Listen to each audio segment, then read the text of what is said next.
Yo, what is up everybody? Chris here from Fake Sports News, bringing you guys another report card video. You guys know I give you a report card video each time we have a new stage that closes out. So the last report card video I made was going into the Stage 1 Major, where I ranked all the teams, and I think I ranked Seattle pretty low, and they made the run. So it is what it is. We'll see if this ranking holds up to the scrutiny of course, the unpredictable brackets we always have at the second event of the year.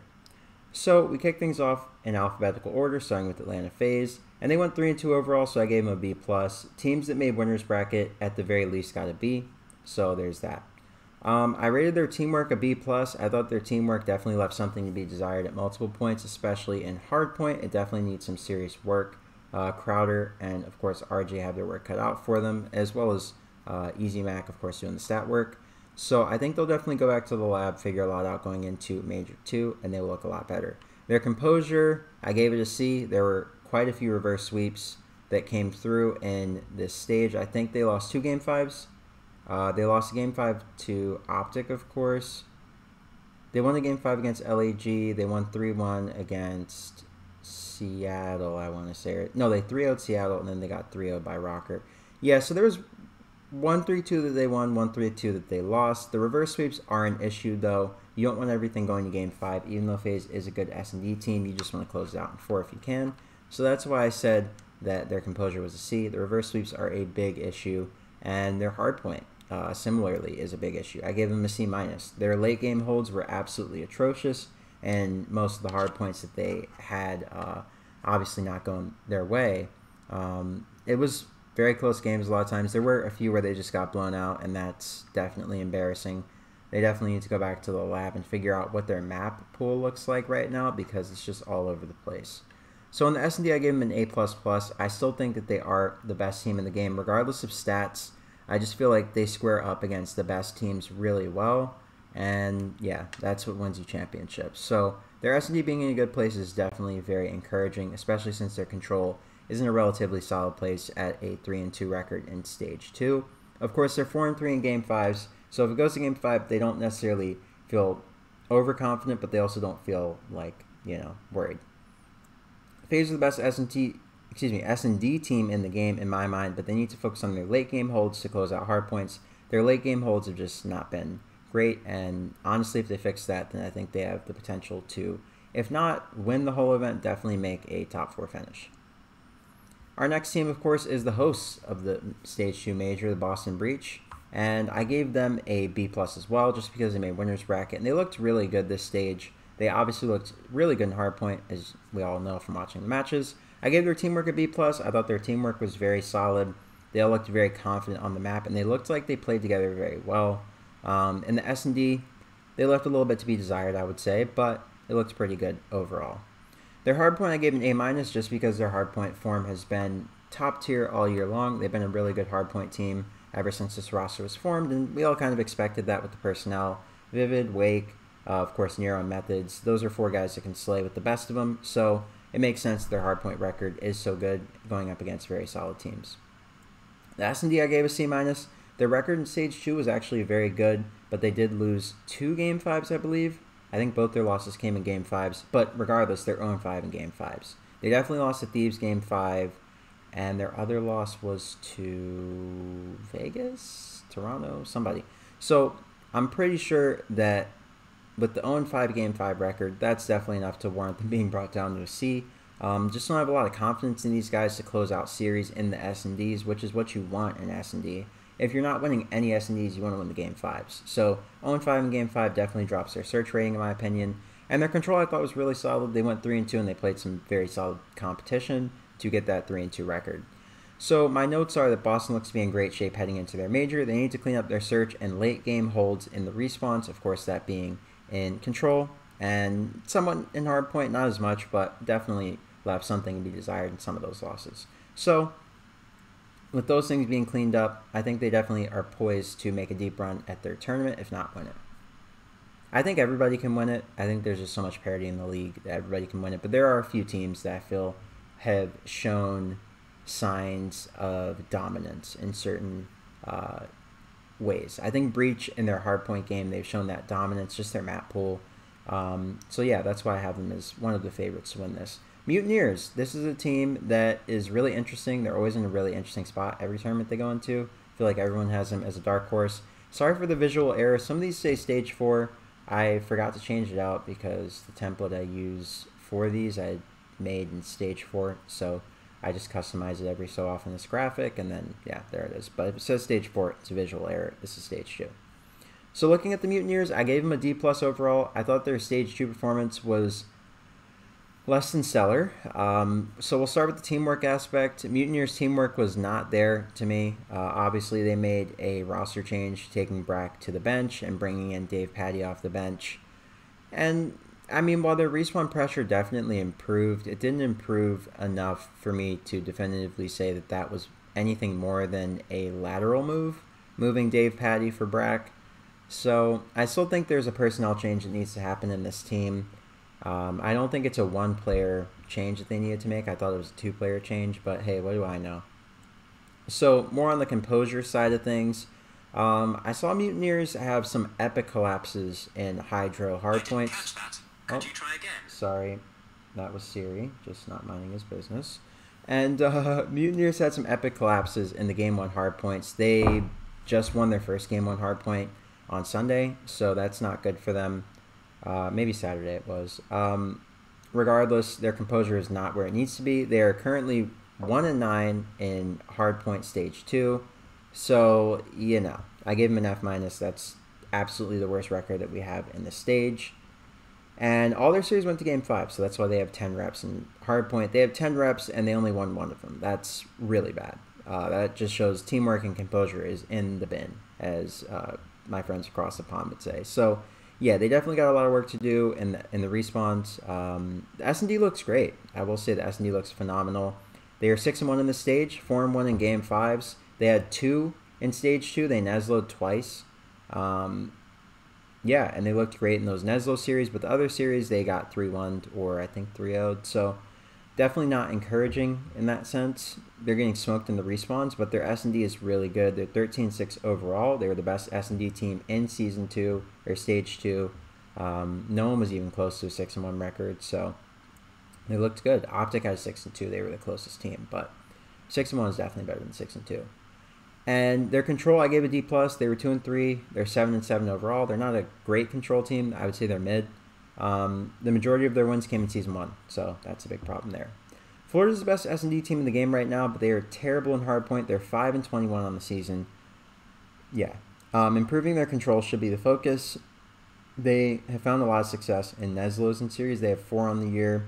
And Hardpoint takes a lot of time to improve. And I think it'll be a personnel improvement that improves their Hardpoint game. So, yeah, that's why I think they should focus on control right now, try to get more Neslos, and just see if they can ride that to a tournament win. LAG did it last year in Major 2. Why can't they? Our next team is the Vegas Legion. Of course, I have the Paris Legion logo just because it's really hard to find the Vegas Legion logo online. I don't know why.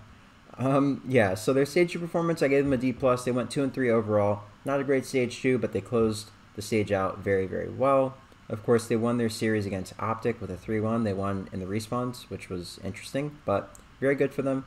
Nonetheless, I gave their teamwork and composure a D+.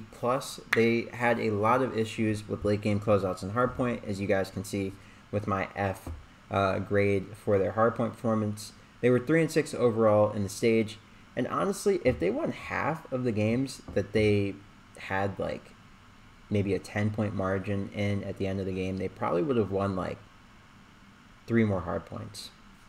So there's that. Realistically, I feel like all 6 of those were very close. But realistically, I think Vegas, they do have a pathway to improvement if they just improve their Hardpoint with the late game closeouts, which is really a coaching thing. I feel like they could be an elite team. They're on the verge of breaking out. They're like on the precipice of a breakout. So I think with their S&D being so solid, they were 4-2 in the stage. They're 4-2 in Game 5. So they have 1 in Stage 2, that they ended up winning. And they're 14-7 overall. They're the second best S&D team in terms of their overall record. And their S&D has looked phenomenal. They just snapped an 11-game win streak with a loss to Optic Texas. So, you know, Vegas has definitely got some pathways to success, but they need to tighten up the Hardpoints, to really make their pathway to success a little bit clearer. Their control I gave an F. They were 1-4 in the stage, and they're 4-11 overall. So just chalk the game 3s up, I would say. It's clearly not the game for this team. Vegas needs to work on their late game adjustments because as it stands, they lose most of their respawns by 1 round, in control that is, or less than 50 points in hardpoint. That tells me that this team is very good with their fundamentals, their rotations, their breaks, etc. They just have issues with certain key gunfights, reading spawns, and late game scenarios. So very definite that they can improve before the weekend rolls around, but I wouldn't hold my breath. Our next team is the London Royal Ravens. I gave them an F overall. They were one of the only 2 teams to go 1-4. I gave their teamwork and composure an F. I meant to say F here also, but it ended up being an F+. I just forgot to erase that. Their hardpoint I gave an A+. Ironically, they were one of the more consistent hardpoint teams in stage 2. 5-3 is a really good record overall. Their S&D I gave an F. Obviously 1-6 is horrendous. They didn't have the worst S&D record, but they were a step above, barely. So they were 1-4 in game 5s, which is actually, I believe, the worst in the league. Maybe Seattle's worse. No, Seattle might be the same, but they have one of the worst records for game 5s in the league. They're 5-11 overall in S&D, and I think their S&D overall just needs an overhaul. They've won recently, but I didn't really necessarily love how they won the S&Ds. It was just, playing an out-of-form team that day. And then the control, I gave them an F overall. 4-11 on the season and 1-4 in stage 2. Chalk it up. Game 3 is not your game, brothers. So London needs to make serious improvements in S&D and control because, frankly, they've looked lost in both game modes a little more often than they should have. That's just my personal opinion. I feel like this team, they have a very high ceiling. Paul, Asim, Nasty, and Scraps, great players, but they just need to do a lot of improvements in terms of their strategies, and just the coaching needs to account for a lot of this. So the next team we're looking at is the LA Gorillas. They made a lot of improvements in this stage. Obviously, they brought up their academy team with Exceed, Assault, and of course, Joe Deceives. The only player that they didn't bring up from their academy team was Diamond Con, and then RC's remained in place, and everybody else obviously was demoted to an academy team, and Hook was sold to Optic. So, with all that being covered, I gave the Gorillas a C+ because they went 2-3. They were one of 4 teams to go 2-3. Took me a second, sorry. I gave their teamwork an A+. I thought their teamwork was phenomenal, and this was shown in the hard points. Their composure, I gave a straight-up D+. Yeah. The consistency in S&D was not there. They blew I think they blew a 5-2 lead, maybe a 5-4 lead. I saw them blow a lot of S&D leads where they had 5 rounds. The other team definitely did not have 5. So their consistency in S&D in Game 5 leaves a lot to be desired, and they definitely need to make some improvements there. Hardpoint, they clearly were the best team in Stage 2. That wasn't Toronto Ultra. So that, I think, is definitely a very, very, very encouraging thing to look at for them. If they keep playing Embassy and Fortress, then they're good to go. They were 5-0 on those 2 maps in Stage 2. So that accounts for 5 of their 8 victories. Those are definitely their preferred maps. I don't know why teams keep allowing Embassy through as map 1 and Fortress typically through as map 4, but hey, I guess they say we ball. S&D, D+. Composure was not there. 3-4 record. There's a lot of really embarrassing chokes hiding in there, and a couple of Game 5 losses. So 1-3 in Game 5 is not good. It's not what you want from your team, especially a team like Gorillas. This franchise has always been known for their S&D. Kind of weird to see that their S&D is not great.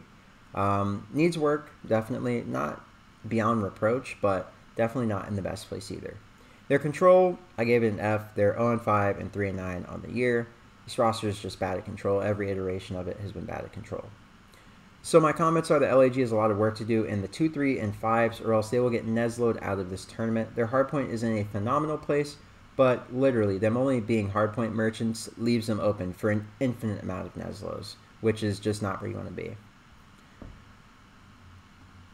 Our next team is the LA Thieves. This is a team that I actually think has a decent chance of making a run at this major and potentially winning it all. They are starting in winners, and they're going up against a team that they always match up really well against for some reason in winners round 1, Optic Texas. So that definitely bodes well for the Thieves, and they're a LAN team, so maybe they kick up and they make a run again like they did at Stage 4, Champs, etc. Their teamwork, I gave a C+. Needs serious work. It's not consistent. Sometimes Thieves are able to win the late game situations. Other times they look completely clueless, lost, and they have no teamwork. Their composure I gave a C+. Their lack of consistency in S&D overall was the big problem I identified with this Thieves team, watching them throughout the stage. Their hardpoint I gave a C+. Their late game situations left a lot to be desired. Definitely a lot of clear improvements that can be made there. Their S&D I gave an F. 2 and 4 in stage 2 is not good. 2 and 1 in game 5s is great overall, but 7 and 10 in the mode overall definitely means that this team needs to go back to the drawing board. Shane and Jacob have their work cut out for them because a 7 and 10 record definitely means that there's a lot of things going wrong. Their control I gave a B+. This is actually their most consistent game mode overall, I would say. They're 8 and 6 overall in the season. They went 3 and 2 in stage 2. This roster's solid at control, and they always have been. So that's definitely not a place where they need to make a ton of improvements. Definitely some things can be cleaned up, I would guess, but not as much as S&D and Hardpoint need serious attention. So LAT has a lot of work to do in the Hardpoints and S&Ds. Their main issue is late game reads in S&D and holds in Hardpoint. They get broken a lot in Hardpoint in the late game situations that really matter. Hills like Barbershop, things like that. It's a 50-50 with them, and I feel like a lot of times the 50-50 goes the way of the other team. So they really need to work on their holds and their late game situations in Hardpoint.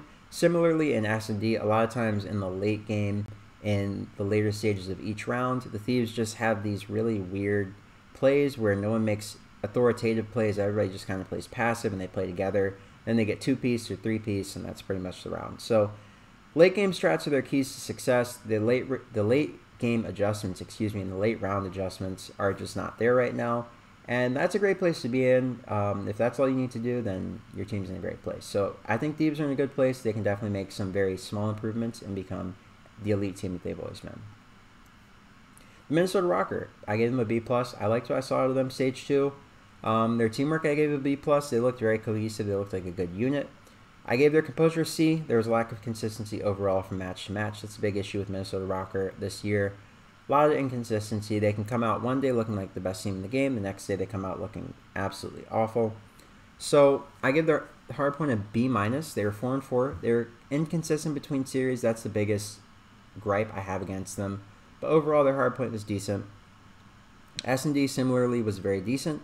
4 and 4 overall, 1 and 1 in game 5s. I mean, they're batting 500 here. So if you're batting 500, you can always improve. You can always get worse, but it's hard to say that they're doing badly if they are at the average.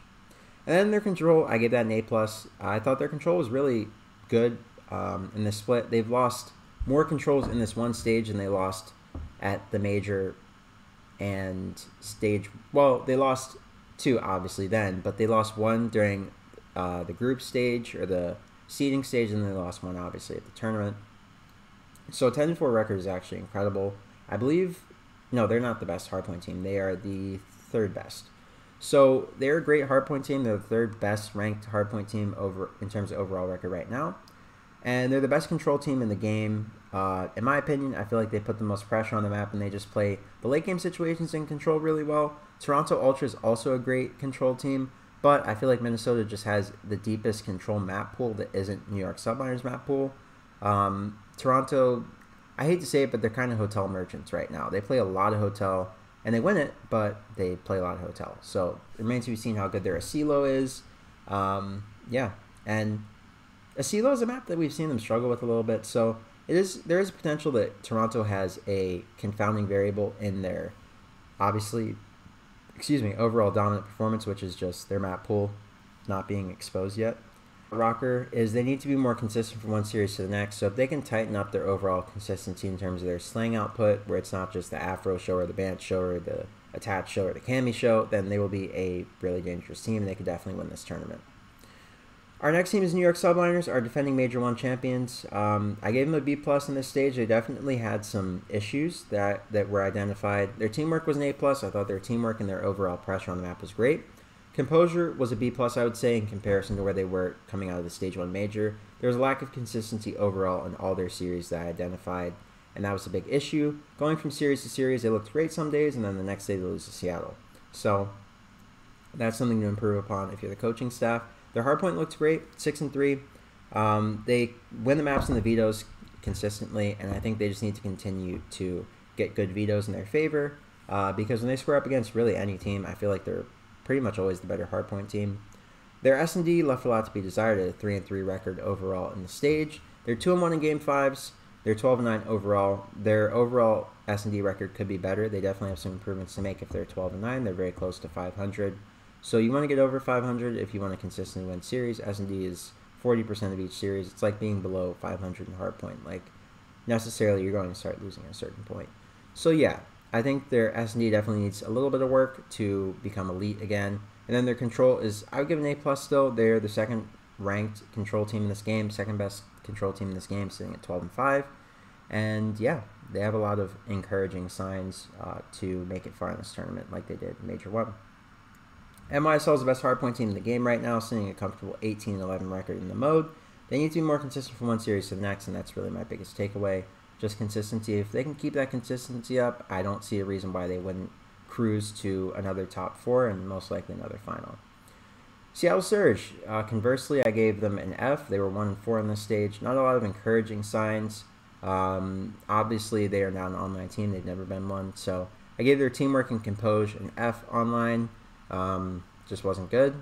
Hardpoint, I gave an A+, 5-4. They have the highest win rate in Hardpoint overall in the CDL. So that's something to definitely not improve upon, but maintain dominance in if you can. And their S&D, they're 0-7, not really a lot to say. They're 1-3 in Game 5s. They had 2 in Season 2, lost both. And yeah, they're 4-17 overall. Question mark, question mark, question mark, question mark, question mark. I don't know what they need to do. A lot needs to be done. Control, I gave a B+. They're 3-2 in the stage, 10-6 overall. One of the best control teams without a doubt. They looked good in control in the stage, so not a lot to say there. Seattle did poorly online, but their hardpoint and control remained pretty solid, so with some S&D improvements, they can make a run and possibly win this major. Their status hasn't changed much since the last grand final. Pretty much the issue with Seattle at the Major 1 tournament was that they weren't winning S&Ds. Their hardpoint looked great there, and their control also looked very good, but their S&Ds were just not good. So if they clean up the S&D, they can definitely win this tournament if they make it that far again. Our next team is Optic Texas. This is one of my favorites to potentially win it all. One of my stronger favorites. I gave them an A+ in this stage. They went 4-1. They were one of only 2 teams to go 4-1. The next one is obviously the last one. Teamwork, composure, I gave an A+. The 3-2s were numerous. They had 3 Game 5s in this stage, and I believe they won all of them. So they looked good in this stage. Their hardpoint obviously left a little bit to be desired, but this is a new team, so that can be excused. Their slaying consistently against top hardpoint teams was their issue that I identified. They just weren't consistent against top tier hardpoint teams. That was the biggest issue.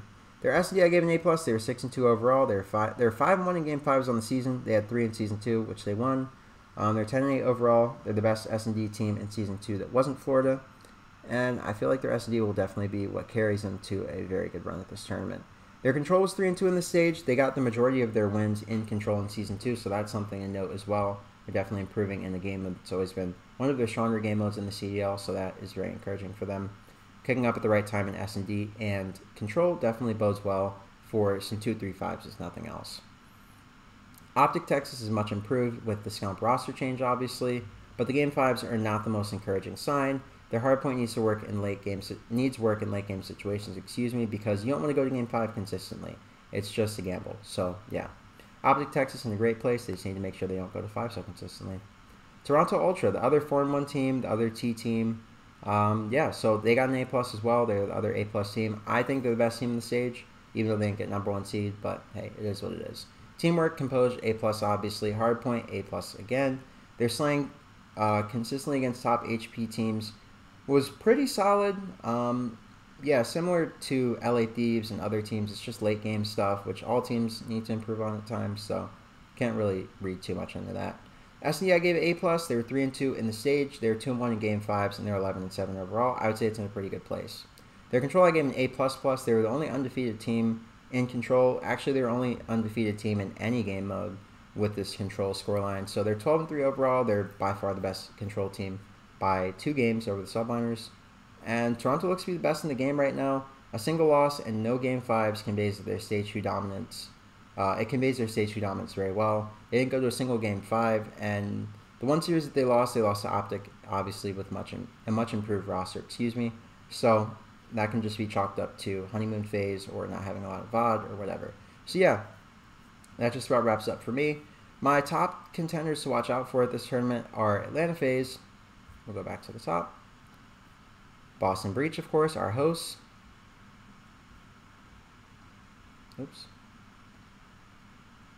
Seattle Surge, Optic Texas, Toronto Ultra, and then the New York Subliners. So Minnesota Rockers, my dark horse. I think they could definitely be a spoiler, but they just need to improve their consistency, and that's been the thorn in their side the entire time.